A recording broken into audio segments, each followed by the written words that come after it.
Yo guys, I'm Yellow, a Norwegian hardcore PC gamer, and today I figured that we should talk about cheaters in CS and how they're terrible on all kind of sort of levels. The smallest levels, the personal level, external level, company level, all that kind of stuff. But before we do that, I want to point out that in the end of this video, there will be a Patreon announcement. I've done it before, but I'll do it again because some people have missed it, so there is that.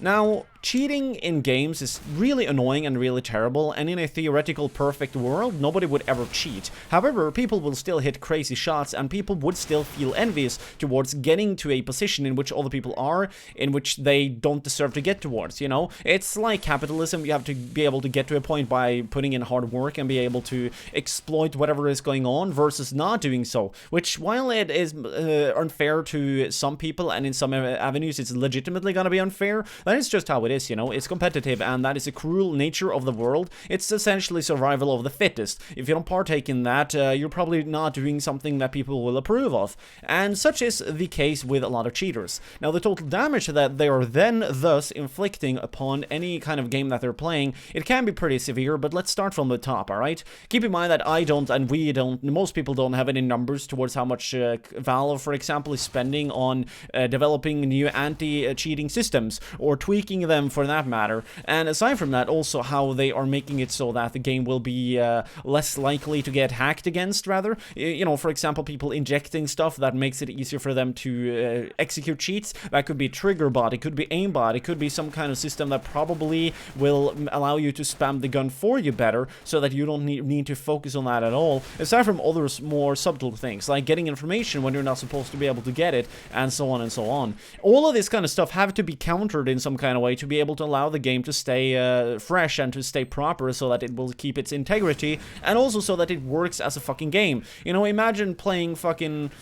what is that board game people play? Monopoly, there we go. Imagine playing that game and everybody get to freely move their fucking pieces. That's not a game, like, that's not even a system. That's like you just fucking around. So that is kind of sort of what they have to go against. And the money that they have to spend on that constantly, because people are free, like by free hand, by just the lust of developing cheat and selling them to people in the black market, or whatever you want to call that kind of stuff. Because of how there's so many of those, they have to literally spend money on that kind of stuff. So yeah, what I'm getting towards here is that they're probably spending a significant money on not just developing things, but also to counter things, but also to maintain the VAC system so that they can detect more cheats and to constantly dig out new cheats and so on and so on. So yeah, it's just a fucking pain in the ass, but that is how the system works, you know, in which thus means that sadly we will never have a completely 100% cheat-free online system. Luckily though, Counter-Strike is by far one of the better. I can say that from, you know, a first-person perspective, because I've been at the top and the bottom ranks.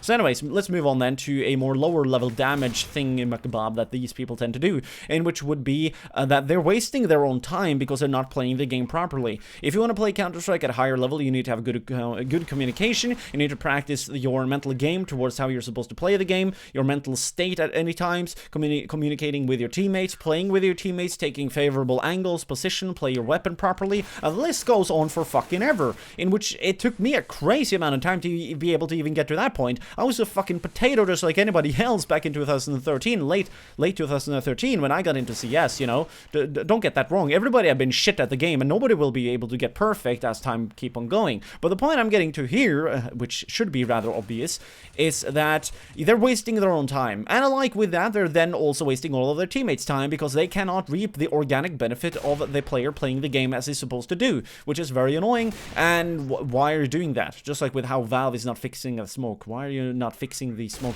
delay bullshit? Anyways, yeah, moving on to the external kind of sort of damage that happens. Now, this is the more neat thing to know about, though, you know. So the damage that they're inflicting upon enemies won't be that terrible, because while you're getting killed in illegitimate ways, you'll instantly, in most cases, learn that that guy, the shot that he got is just fucking dumb, it's retarded, it's insane, it's fucking pathetic, it shouldn't happen.